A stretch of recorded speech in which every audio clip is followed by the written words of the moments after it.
Discuss करेंगे investing in mutual funds एक important decision हो सकता है न्यू इन्वेस्टर्स को काफी ज्यादा लेकिन से कि बोल सकते हो पार्टिसिपेट करना चाहिए म्यूचुअल फंड इन्वेस्टिंग में why mutual fund investing is important and क्या ये म्यूचुअल फंड इन्वेस्टमेंट्स के थ्रू हम लोग रिटर्न्स जनरेट कर सकते हैं स्ट्रॉन्ग रिटर्न्स जनरेट कर सकते हैं and why should you invest in mutual funds. So मेरा सबसे पहला तो क्वेश्चन ये रुका कि why not we shouldn't invest in mutual funds, क्योंकि म्यूचुअल फंड इन्वेस्टमेंट आज के टाइम पर अगर देखते हो तो यू कैन से कि एक सबसे यू कैन से कि एक सिंपल प्रोसेस है, पेपरलेस प्रोसेस है जिसके थ्रू आप बिना मार्केट के फियर के, मार्केट के फ्लक्चुएशंस के फियर के प्रॉपर एक आई रख में मार्केट के ऊपर एक आई रख के एक पार्टिसिपेशन के बेसिस पे डिसीजंस आप बना सकते हो majorly. And second important reason जैसे कि यू कैन से कि एड्स में आपने सुना ही होगा दैट इज 500 रुपीज से भी आप म्यूचुअल फंड्स में आप इन्वेस्टमेंट स्टार्ट कर सकते हो, दैट इज वेरी ट्रू। जहां पे आप ओनली 500 रुपीज में म्यूचुअल फंड्स में इन्वेस्टमेंट कर सकते हो, दैट इज थ्रू एसआईपी का इन्वेस्टमेंट भी कर सकते हो। सेकंड गोइंग अहेड विद यहाँ पे दो तरीके से म्यूचुअल फंड्स में इन्वेस्टमेंट आप कर सकते हो, that is one is lump sum investment and second one is SIP investment overall. Third important point अगर हम लोग देखते हैं that is tax deductions.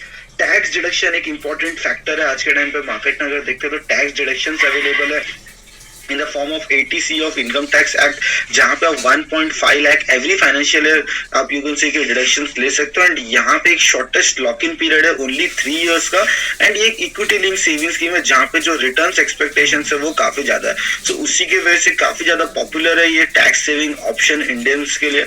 And majorly अगर देखते तो यहाँ पे एक वेल मैनेज प्रोफेशनल्स है जो ये फंड को मैनेज कर रहा है जिसके रिसर्च के थ्रू उनका जो इन्वेस्टमेंट स्ट्रेटेजी है एसेट एलोकेशंस है उसी के थ्रू हमें लॉन्ग रन पे एक स्ट्रॉन्ग रिटर्न्स देखने मिलता है जो बाकी एसेट क्लासेस में हमें अभी तक देखने मिला नहीं है। So this are some important point जिसके थ्रू हम लोग म्यूचुअल फंड्स में इन्वेस्टमेंट कर सकते हैं। म्यूचुअल फंड्स एक इंपॉर्टेंट जरिया है जिसके थ्रू आप अपना सेविंग कर सकते हो, आप अपना टैक्स सेविंग कर सकते हो, जिसके थ्रू आप लॉन्ग रन का प्लानिंग कर सकते हो, जिसके थ्रू आप एक सिस्टमैटिक बेसिस पर आप अपने फाइनेंशियल डिसीजंस को ले सकते हो। So going ahead with mutual funds में दो तरीके जैसे मैंने स्टार्टिंग में बोला that is first of all SIP and lump sum. Lump sum पे आपका अगर देखते हो तो वन टाइम आपने एक अमाउंट डिसाइड किया एंड आपने एक पोर कर दिया, लेकिन एसआईपी अगर देखते हो तो ओवरऑल कॉस्ट जो इन्वेस्टमेंट का है वहां पे आपका लोअर हो जाता है जिसके थ्रू आप अपना कंटिन्यूस बेसिस में डिसिप्लिन बेसिस में करते रहना चाहिए। जहाँ पे ये स्लोगन है एसआईपी छोटा ही सही लेकिन लंबी होनी चाहिए, दैट इज आप कंटिन्यूस बेसिस पे आप अगर एसआईपी कर रहे हो तो आपको लॉन्ग रन पे काफी ज्यादा रिटर्न देखने मिलेगा। सो बेनिफिट्स क्या है एसआईपी का जिसके थ्रू हम लोग देख सकते हैं। फर्स्ट ऑफ ऑल जो बेनिफिट है दैट इज एक डिसिप्लिन अप्रोच। आपके लाइफ में एक डिसिप्लिन आना शुरू हो जाएगा क्योंकि आप जब भी एसआईपी करना स्टार्ट करोगे तो सिस्टमैटिक इन्वेस्टमेंट प्लान का मतलब होता है every day, every month, every quarterly basis पे आपका कुछ ना कुछ अमाउंट आप से कि आप इन्वेस्ट कर रहे हो, आप पोर कर रहे हो क्वार्टरली बेसिस पे, 6 मंथली बेसिस पे, मंथली बेसिस पे, कुछ ना कुछ एक प्री डिटरमाइंड बेसिस पे आप इन्वेस्टमेंट कर रहे हो जिसके थ्रू आप एक चूजन स्कीम्स के थ्रू आप इन्वेस्टमेंट कर सकते हो जिसमें एक डिसिप्लिनरी अप्रोच आपको आ जाएगा एंड एक रेगुलर इन्वेस्टमेंट आपका बन जाएगा। ठीक है, इसके थ्रू आपका दो हैबिट हो जाएगा, एक तो सेविंग का हैबिट आपका इन्वेस्टमेंट में कन्वर्ट हो जाएगा एंड सेकेंडली आप धीरे धीरे मार्केट को भी समझने की कोशिश करोगे एंड मार्केट में एक्टिवली पार्टिसिपेट करना शुरू कर दोगे। तो that is one of the important point जहाँ पे आपका एक डिसिप्लिनरी अप्रोच आ जाएगा ऐसे एसआईपी के साथ साथ। सेकेंडली बहुत ज्यादा कन्वीनियंस है एसआईपी में इन्वेस्टमेंट करना क्योंकि एसआईपी का एक बहुत ही ज्यादा सिंपल प्रोसेस दैट इज आपको खाली एक बैंक को आपको एक इनेबल करना, ऑटो डेबिट का एक ऑप्शन आता है बैंक में जहाँ पे आपको उसको इनेबल करना है एंड ऑटोमेटिकली वहां पे आपका जो लेंदी प्रोसेस है, मैनुअल प्रोसेस है, बार बार फंड्स को पोर करना वो हट जाएगा। इंस्टेड ऑफ दैट ये टेक्नोलॉजी आपका पूरा काम करके दे देगा। तो that is a most important point यहाँ पे हमें देखने मिल जाएगा, कन्वीनियंस है एसआईपी करने में।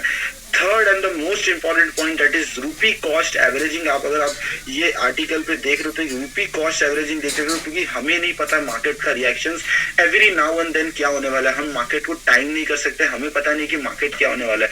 लेकिन जैसे मैंने पहले के वीडियोस में बोला है, जो फर्स्ट वीडियोस में बोला है दैट इज की लॉन्ग रन पे मार्केट ने काफी ज्यादा पोटेंशियल है, अपसाइड पोटेंशियल है, गवर्नमेंट का सपोर्ट है, इमर्जिंग मार्केट है एंड ओवरऑल अगर इंडिया एज अ कंट्री बहुत ही ज्यादा सिग्निफिकेंटली स्ट्रॉन्ग पोजिशन पे जहाँ पे एफआईएस का इन्वेस्टमेंट भी कंटिन्यूसली देखने मिल रहा है। सो लॉन्ग रन पे अगर हम लोग मार्केट्स को अगर देखने जाते हैं तो वहां पे काफी ज्यादा पोटेंशियल है एज ए इंडियन मार्केट, लेकिन we can not time the market. Market में फ्लक्चुएशंस नाउ एंड देन देखने मिल सकते। ये रूपी कॉस्ट एवरेजिंग होता है। रूपी कॉस्ट एवरेजिंग में अगर आप देखते हो तो आपके at every point of time, चाहे मार्केट अप हो चाहे मार्केट लो हो, आपका यू कैन से एक स्पेसिफिक जो आपने अमाउंट डिसाइड किया, प्री डिटरमाइंड अमाउंट, चाहे वो 1000 ही क्यों ना हो, चाहे वो 500 ही क्यों ना हो, जो लोएस्ट एवरेज हम लोग बात कर रहे थे इन्वेस्टमेंट करने का, सो उससे भी अगर आप शुरू कर रहे हो तो वहां पे भी आपका एक प्री डिटरमाइंड अमाउंट आपका मार्केट हाई पे, मार्केट नीचे हो, आपका एलोकेट होता रुकेगा। मार्केट अगर हाई पे तो वहां पे फ्यूअर आपके कम यूनिट्स आपके यू कैन से बाई हो गए, मार्केट अगर लोअर्स पे है तो आपके ज्यादा यूनिट बाई हो गए। तो इसी के थ्रू क्या होगा, आपका एक एवरेजिंग बनेगा, that lead to savings, that lead to rupee cost averaging. And long run पे जब भी आपको नीड होगा, जब भी आपका रिटर्न्स काफी स्ट्रॉन्ग देखने मिलेगा, तभी आपको समझेगा कि रूपी कॉस्ट एवरेजिंग काफी अच्छा आपको देखने मिला। क्योंकि लास्ट 2 इयर्स में ये रूपी कॉस्ट एवरेजिंग ने काफी ज्यादा एक इंपॉर्टेंट रोल प्ले किया, क्योंकि ये जो 2 इयर्स है, ये 1.5 ईयर्स से काफी ज्यादा फ्लक्चुएशंस में रुका है। एंड जिसने ये मार्केट ने अपने इन्वेस्टमेंट्स को कंटिन्यू रुका है, तो उनमें ये रूपी कॉस्ट एवरेजिंग देखने मिला है। So that is a one important point. Third, fourth and the most important या पावरफुल रीजन अगर हम लोग बात करें, that is power of compounding. So power of compounding एक मेजर रोल प्ले करता है। यू कैन से कि मार्केट टर्म्स में बोला जाता है कि ये एक 8th वंडर है मार्केट का, अगर देखते तो एक 8th वंडर है ओवरऑल, क्योंकि ये पावर ऑफ कंपाउंडिंग है। एंड पावर ऑफ कंपाउंडिंग में हमेशा क्या होता है, आपको एक अर्निंग प्रॉफिट आपको देखने मिल जाता है एंड एक मैक्सिमाइज बेनिफिट आपको देखने मिल जाता है कंपाउंडिंग के थ्रू। एंड जितना अर्ली आप स्टार्ट करते हो, कंपाउंडिंग में एक सिंपल वर्ड है, जितना अर्ली आप स्टार्ट कर सकते हो अपना एसआईपी, उतना जल्दी आपको बेनिफिट्स मिलना स्टार्ट हो जाएगा। आप अगर ये चार्ट्स में देख रहे हो, सो जैसे जैसे इयर्स आपका इन्वेस्टमेंट ऑफ इयर्स बढ़ते जा रहा है, वैसे वैसे आपका जो इन्वेस्टमेंट अमाउंट है आपका स्टेबल है, लेकिन जो एप्रिसिएशन अमाउंट अगर आप 10 इयर्स में अगर देखने जाओगे, 10 टू स्टार्टिंग के 3 to 5 इयर्स में आपका जो इन्वेस्टमेंट अमाउंट एंड एप्रिसिएशन उतना स्ट्रॉन्ग नहीं है, लेकिन going ahead with 10 years, 15 years, 20 years and 25 years में अगर आप देखोगे, सो मनी ही आपका मनी को डबल करके दे रहा है। दैट इज एप्रिसिएशन अमाउंट अगर आप यहाँ पे देख रहे हो, आपके इन्वेस्टमेंट अमाउंट है वो काफी स्ट्रॉन्ग है। So that lead to a strong power of compounding. And ये एक इंपॉर्टेंट बोल सकते हो, ये एक सोल रीजन भी आप इसको कंसिडर कर सकते हो एसआईपी स्टार्ट करने के पीछे का। Last but not the least, यहाँ पे आपको एक बेनिफिट मिल जाता है कि आप स्टॉक्स को ओन कर सकते हो। क्योंकि अगर मैं बात करूं एज अ इंडिविजुअल इन्वेस्टर की, अगर हम लोग बात करते हैं, सो हम अगर ब्लू चिप स्टॉक्स की बात करते हैं या फिर कोई भी जो बड़े स्टॉक्स अगर हम लोग बाय करने के लिए जाते हैं, डाइवर्सिफाई करने के लिए पोर्टफोलियो, तो हमें large number of surplus amount चाहिए। जहाँ पे एक एक स्टॉक, अगर मैं एग्जाम्पल रिलायंस की बात करूँ, 3000 एक स्टॉक का प्राइस है, तो वहां पे आप अगर जितने ज्यादा क्वांटिटीज बाय करने जाओगे उतना आपको अमाउंट लगेगा। लेकिन गोइंग अहेड विद, अगर हम लोग म्यूचुअल फंड्स की बात करते हैं, तो अगर आप म्यूचुअल फंड्स में इन्वेस्टमेंट करते हो, तो आप एक स्मॉल अमाउंट में, एक फ्यू थाउजेंड ऑफ रुपीज में आप अपना हर एक स्टॉक में आप एक स्मॉल क्वांटिटी, आप अपना परसेंटेज ऑफ स्मॉल क्वांटिटी आप लेते हो।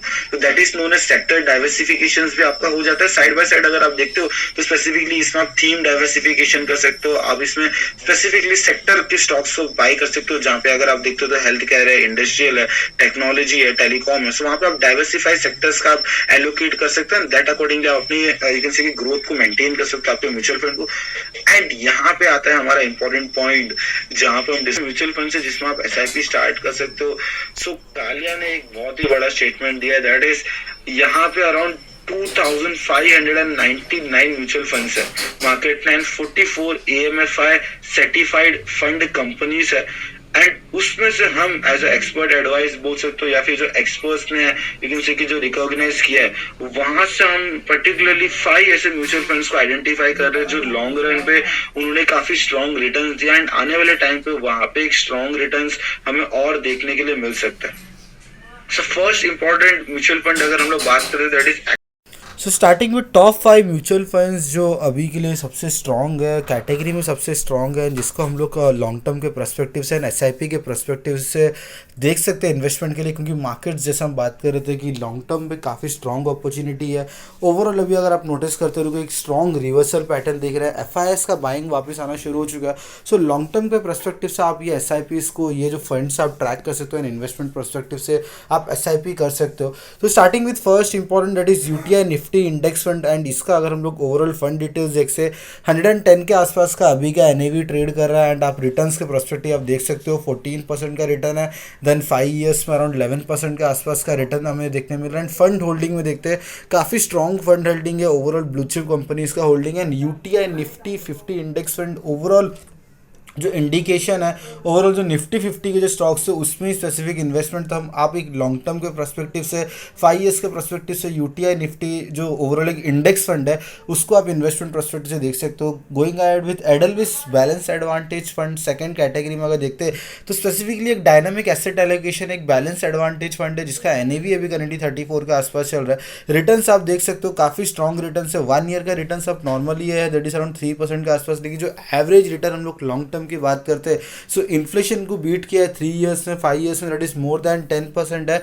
14% एंड 10% का रिटर्न एंड फंड होल्डिंग में देखते हैं तो काफ़ी स्ट्रॉन्ग फंड होल्डिंग है विद ओवरऑल आप यहाँ पे नोटिस करोगे तो 182 डेज का ट्रेजरी बिल्स भी है। तो यहाँ पे एक मिक्सचर है जहाँ पे इक्विटीज़ का इन्वेस्टमेंट है and as well as debt का इन्वेस्टमेंट भी है। यहाँ पे आप देखो तो जो बेंचमार्क रखा है क्रिजिल हाइब्रिड 50+50, तो overall 50% equity allocations and 50% debt allocations है। तो यहाँ पे भी एक strong Edelweiss of balance advantage fund जो मॉडरेट रिस्क लेना चाहते हैं एंड जो एक अप्रोच है जिनका कि एक सेफ अप्रोच जिनका है, तो ये एडलवेस बैलेंस एडवांटेज फंड में आप इन्वेस्ट कर सकते हो जिसका प्योर सेफ इन्वेस्टमेंट का अप्रोच एंड एक इनसे की मॉडरेट रिस्क भी नहीं लेना चाहते तो वहां पे आप ये कोटेक डेट हाइब्रिड फंड को चेकआउट कर सकते हो जिसका एनएवी करंटली 42 के आसपास है। रिटर्न्स आप देख सकते हो 3 इयर्स में 10% का रिटर्न, एक स्टेबल रिटर्न है। 5 इयर्स का 7.85% का रिटर्न्स यहाँ पे हमें देखने मिल रहा है। फंड ओवरव्यू की बात करते हैं तो यहाँ पे 5000 से मिनिमम आप एक इन्वेस्टमेंट स्टार्ट कर सकते हो एंड एसआईपी का इन्वेस्टमेंट आप देख सकते हो 1000 से स्टार्टिंग है। ये जो बेंचमार्क है यहाँ पे 85% डेट एंड 15% इक्विटी इन्वेस्टमेंट का ये ओवरऑल बेंचमार्क इंडेक्स है। यहाँ पे एक्सपेंस रेशियो भी अराउंड 1.83 का I can say expense ratio and यहाँ पे सेम एग्जिट लोड अगर आप नोटिस करोगे 1 ईयर के अगर पहले आप निकालते हो इस 1% का आपको आई कैन से कि जो एग्जिट लोड लगेगा।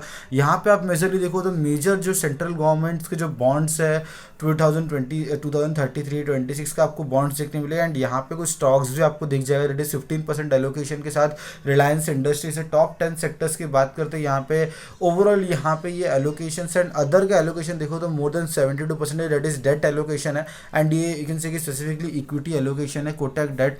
Coming to SBI focus equity regular fund, तो ये स्पेसिफिक एक इक्विटी फोकस्ड फंड है जहाँ पे जो अप्रोच है यहाँ पे अगर आप देखो तो ओनली लॉन्ग टर्म अप्रोच है with moderate to high risk approach आप बोल सकते हो क्योंकि स्पेसिफिकली जो only blue chip and coming to be the blue chip next blue chip stocks में एक वैल्यू ग्रोथ स्टॉक्स पे इन्वेस्टमेंट आप रिटर्न्स भी यहाँ पे देख सकते हो। क्लासिक रिटर्न से 3 इयर्स में 15% का रिटर्न एंड यहाँ पे अगर आप 5 इयर्स का रिटर्न देखो तो दैट इज अराउंड 13% के आसपास एक स्ट्रॉन्ग रिटर्न देखने मिल रहे हैं। फंड ओवरव्यू की बात करते हैं 5000 का इन्वेस्टमेंट है यहाँ पे आपको एक अराउंड ओनली 500 रुपीज़ से आप SIP स्टार्ट कर सकते हो। तो यहाँ पे एक अप्रोच काफ़ी अच्छा मिल रहा है। स्टॉक्स भी आप देख सकते हो काफ़ी ज़्यादा ग्रोइंग या फिर ग्रोथ स्टॉक्स में है Bharti Airtel, Divi's Laboratories, then Procter and Gamble, Max Health Care, then Solar Industries. तो यहाँ पे ग्रोथ स्टॉक्स है जो काफ़ी ज़्यादा एक स्ट्रॉन्ग स्टॉक्स भी होते हैं coming with a high risk, क्योंकि जहाँ पे आप हाई रिस्क की बात करते हैं तो वहाँ पे रिटर्न्स भी आपको काफ़ी स्ट्रॉन्ग देखने मिल जाएगा। टॉप 10 सेक्टर्स की बात करते हैं प्राइवेट सेक्टर में अराउंड 15% के एलोकेशंस है, सो काफ़ी अच्छा allocation SBI focus equity fund देखने मिल रहा है। NAV थोड़ा सा बोल सकते हो 217 के आसपास का NAV है, लेकिन नो डाउट NAV का कंपैरिजन हम म्यूचुअल फंड से नहीं करते क्योंकि लॉन्ग टर्म का इन्वेस्टमेंट्स आप चाहे वो छोटे NAV से जाए या हायर NAV से जाए, सो उसका पर आपको वीडियो चाहिए तो हम लोग डिस्कस कर सकते हैं। कमेंट बॉक्स में दे देना कि आपको इसका डिफरेंस समझना है कि कैसे NAV में इन्वेस्ट करें, हाई NAV पे या जो हायर क्लास वाला जो NAV होता है जिसका नंबर्स बिग है, या फिर स्लो NAV, लो NAV जो अराउंड 9, 10, 15, 20 के आसपास जो डबल डिजिट नंबर या ट्रिपल डिजिट नंबर के NAV में इन्वेस्ट करना चाहिए। तो उसका पर भी हम एक अलग से वीडियो बना के हम लोग डिस्कस करेंगे, लेकिन उसका डिफरेंस यहाँ पे कोई इम्पैक्ट नहीं करता कि चाहे वो 2 डिजिट नंबर हो, 1 डिजिट नंबर हो या फिर आप बोल सकते हो 3 डिजिट नंबर हो, क्योंकि अगर कंपनी ग्रो करे डेफिनेटली आपके इन्वेस्टमेंट से भी उसका एक स्ट्रॉन्ग ग्रोथ या फिर स्ट्रॉन्ग आइडेंटिफिकेशन देखने मिलेगा ही। Last but you can say कि सबसे स्ट्रॉन्गेस्ट 5 स्टार कैटेगरी का अगर हम लोग ये देखते हैं तो आप देख सकते हो मेरा भी holding axis blue chip fund में है, यहाँ पे आप देख सकते हो। सो एक्सिस ब्लू चिप फंड यहाँ पे एक अराउंड NAV आ जा रहा है 40 के आसपास का NAV एंड हम लोग रिटर्न देखते हैं 3 इयर्स में स्ट्रॉन्ग रिटर्न 12% का, 5 इयर्स में भी स्ट्रॉन्ग परसेंट है 12% के आसपास का, 1 मंथ का रिटर्न अगर आप देखते हो तो 7% के आसपास का एक स्ट्रॉन्ग रिटर्न है। यहाँ पे मेजरली यहाँ पे भी आपको SIP का जो इन्वेस्टमेंट है 500 रुपीज़ से आप स्टार्ट कर सकते हो। Benchmark index Nifty 50 total return index है, जो जहाँ पे मेजरली निफ्टी 50 इंडेक्स को ट्रैक कर रहे हैं इनके ओवरऑल बेंचमार्क इंडेक्स को मार्क करने के लिए। फंड होल्डिंग आप देख सकते हो काफ़ी ज़्यादा स्ट्रॉन्ग कंपनीज है, एवेन्यू सुपरमार्ट, डीमार्ट जैसे कंपनीज है, HDFC है, भारती एयरटेल है, यहाँ पे बजाज फाइनेंस है, HDFC बैंक भी है, TCS भी है, रिलायंस इंडस्ट्रीज भी है। सो ओवरऑल एक स्ट्रॉन्ग एलोकेशन है। फाइनेंस बैंक में मोर देन 20% का एलोकेशन है। IT कंसल्टिंग सॉफ्टवेयर में 14% का इन्वेस्टमेंट है। इन्वेस्टमेंट एंड फाइनेंस में अराउंड 10% का एलोकेशन है। सो ओवरऑल एलोकेशन के वाइज से भी एक्सिस ब्लू चिप फंड काफ़ी स्ट्रॉन्ग लग रहा है। सो ये है कुछ टॉप 5 म्यूचुअल फंड जिसको आप ऐसे टाइम पे इन्वेस्टमेंट के लिए देख सकते हो जहाँ पे मार्केट का स्टोरी काफ़ी ज़्यादा स्ट्रॉन्ग है। आने वाले 5 ईयर्स 10 ईयर्स का हम लोग बात करते तो तो वो एक इम्पोर्टेंट पॉइंट हो गया। And last but not the least, जो एडवर्टाइजमेंट आ रहा है म्यूचुअल फंड सही है। सो एक्चुअली म्यूचुअल फंड सही है क्योंकि लॉन्ग टर्म पे प्लानिंग आप कर सकते हो, चाहे वो शॉर्ट टर्म का प्लानिंग हो एग्जांपल 1 to 2 ईयर्स के हिसाब से, चाहे वो लॉन्ग टर्म का प्लानिंग है, सबका सब कर सकते हो। हर महीने थोड़ा थोड़ा आप इन्वेस्टमेंट सेव करना चाहते हो आपके इनकम में से, वो भी आप कर सकते हो। पैसा कभी भी आप निकाल सकते हो। जैसे मैंने बोला कि पांचों के पांचों fund open ended equity oriented fund है, तो आपको जब भी आपको फंड्स का रिक्वायरमेंट आएगा इमरजेंसी में, आपको अगर आपको फंड्स विड्रॉ करना है तो आप इमीडिएटली विड्रॉ कर सकते हो with little amount of penalty. अगर आप 1 ईयर का पहला विड्रॉ करते हो कोई भी इक्विटी ओरिएंटेड फंड्स हो, तो वहां पे आपको एक टोटल अमाउंट का 1% एज अ पेनल्टी पे करना पड़ेगा। लेकिन आप 365 डेज के बाद अगर आपको निकालना है, आपको अच्छा प्रॉफिट हो रहा है, आपको प्रॉफिट बुक करना है, आपको विड्रॉ करना है कुछ इमरजेंसी में, तो आपको कोई भी चार्जेस पे नहीं करना पड़ेगा। So as simple as that कि पैसा आप कभी भी निकाल सकते हैं ये म्यूचुअल फंड स्कीम से। सो यहाँ पे जो गोल्डन वर्ड ओवरऑल मार्केट ने हमेशा एडवर्टाइजमेंट आपने सुना होगा 2 times स्पीड से हमेशा बोला जाता है आफ्टर म्यूचुअल फंड है, that is mutual fund investment are subjected to market risk, please read the offer document carefully before investing. So ये गोल्डन वर्ड्स हमेशा बोला जाता है। सो ये हमारे लिए भी एप्लीकेबल होता है कि हमेशा मार्केट्स में कुछ भी इन्वेस्टमेंट करने से पहले एक बार हमें रिसर्च करना चाहिए, हमें स्टडी करना चाहिए एंड देन अकॉर्डिंगली हमें मार्केट्स में इन्वेस्टमेंट करता रहना चाहिए। So thank you all. ऐसे इन्वेस्टमेंट कंटिन्यू कीजिए। 2022 मार्केट्स में एक्सपेक्टेशंस काफी स्ट्रॉन्ग है एंड लॉन्ग रन पे भी काफी ज्यादा एक्सपेक्टेशंस है कि मार्केट में ग्रोथ स्टोरी इंटैक्ट है। सो ऐसे इन्वेस्टमेंट करते रहिए। Happy investing, stay invested and thanks all.